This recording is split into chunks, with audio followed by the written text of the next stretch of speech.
first time ever, hindi kami yung nag-hands-on dito sa exhibit na to. Every exhibit, nag-hands-on kami. And sabi namin, we've been very busy these days.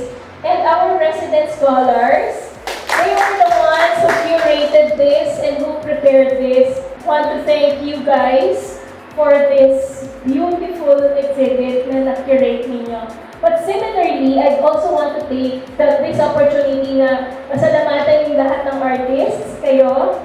I'd like to also acknowledge the presence of Maestro Orobia, Direct Lester Di Magalan, also si Dr. Alanin Antipeño.